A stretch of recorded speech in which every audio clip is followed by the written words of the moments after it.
24 जनवरी ते लॻंदड़ मेलो सिंधी ॿोलीअ जे लाइ हिकु ख़ासि आहे। अदबी दौलत हिंदुस्तान जे सक़ाफ़ती ढांचे में हिसो समादारा आनंद ऐं साज़ अगरवाला 26 जनवरी ते सिंधी सक़ाफ़ती अणॼातल पहलुअनि जे अदब ऐं बसरी ऐं परफॉर्मिंग आर्ट्स ग्लोबल ट्रेड वग़ैरह ते बहस कयो वेंदो। हीअ 15हों 3 ॾींहंनि जो मेलो हैदराबाद लिटरेसी फेस्टिवल HLF 2025 24 जनवरी खां 26 जनवरी ताईं हिंदुस्तान जी रियासत तेलंगाना जे गादी वारे शहर हैदराबाद में मुनक़िद कयो वियो आहे। HLF जो मक़सदु हिंदुस्तान जे लसानी तनूअ खे उजागर करणु आहे। हैदराबाद ट्रस्ट पारां मुनज़म HLF 2025 कयो वियो आहे। हिकु रजिस्टर्ड गैर मुंतख़बख्श तंज़ीम केतिरनि ई अदबी सक़ाफ़ती तंज़ीमुनि में पब्लिश हाउसिंग जे सहकार सां हिन साल HLF 2025 सिंध ते हिकु हिंदुस्तानी ॿोली तौर ते ध्यानु ॾींदो ऐं जेका पंहिंजे अमीक तारीख़ अदबी ख़ूबियुनि हिंदुस्तान जे सक़ाफ़ती ढांचे में मदद लाइ मशहूरु आहे। न रुॻो इहो पर सिंधी पंहिंजी ज़बानी कहाणी ॿुधाइण जे रवायत ऐं मौसीक़ी स्क्रिप्ट ज़रिए हिकु लाज़वाल इख़्लाक़ात खे जनमु ॾिए थी, जेको हिंदुस्तान जी तारीख़ ऐं वापार ऐं रुहानत ऐं सक़ाफ़त लाइ हिकु पल जी हैसियत रखे थो।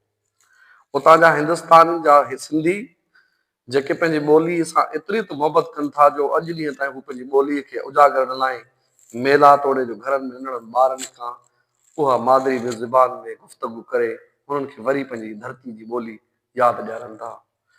पर आउं हिते बदकिस्मती सां इहो चवंदुसि त असांजी सिंध में अलाए केतिरा सारा स्कूल आहिनि, मिसाल कराची, हैदराबाद, नवाबशाह, मीरपुर ख़ास में जेके बि प्राइवेट इदारनि जा स्कूल आहिनि उहे मादरी ॿोली खे तरजीह नथा ॾियनि। जेतोणीकि पाकिस्तान जी सिंध गवर्नमेंट जी हुकूमत ख़ासि करे सिंध गवर्नमेंट जी हुकूमत सिंधी लाज़मी पढ़ाइण जो चयो वियो आहे, पर हिते जे स्कूलनि जे प्रिंसिपल्स ऐं असांजा जेके सिंधी माण्हू आहिनि उन ते तवजो न ॾियण जे करे ॿोली जो घटि पढ़ाइण ऐं नौजवाननि खे ॿोली न ॾियण। अलाए केतिरा सारा शागिर्द आहिनि जेके यूनिवर्सिटियुनि ताईं पहुचनि था, कॉलेजनि ताईं पहुचनि था, पर सदन उनखे मादरी ॿोली सिंधी में न लिखणु अचे थो न पढ़णु अचे थो। ख़ुदारा असां पंहिंजी ॿोलीअ खे ईअं न ज़्यान कयूं जीअं सुभाणे असांजी ॿोली बि रहिजी वञे धरती ते त का सिंधी ॿोली हुई। पर अहिड़ो बि सिंधी ॿोली जो नसीब न आहे जो सिंधी ॿोली ख़तमु थी। दुनिया जे केतिरनि ई ॿोलियुनि मां हिन वक़्तु सिंधी ॿोली जेकी आहे तारीख़दार जे हिसाब सां तमामु घणी ऊची करख बीठी आहे।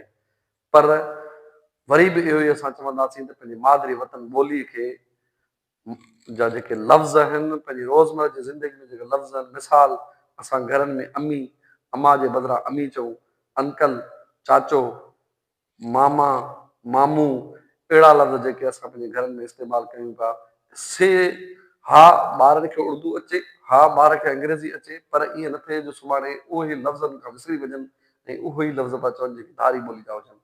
धारी ॿोलियूं सिखणु लाज़मी आहिनि ऐं उन्हनि सां का असांजी नफ़रत न आहे, पर अवल तरजीह पंहिंजी मादरी वतन जी ॿोली खे ॾियणी आहे, पंहिंजी मदर टंग खे ॾियणी आहे, पंहिंजी क़ौमी ज़बान खे ज़बान ॾियणी आहे। छो त दुनिया में असांखे रहणो आहे त पहिरियां पंहिंजी ॿोली खे ज़िंदा रखिणो पवंदो।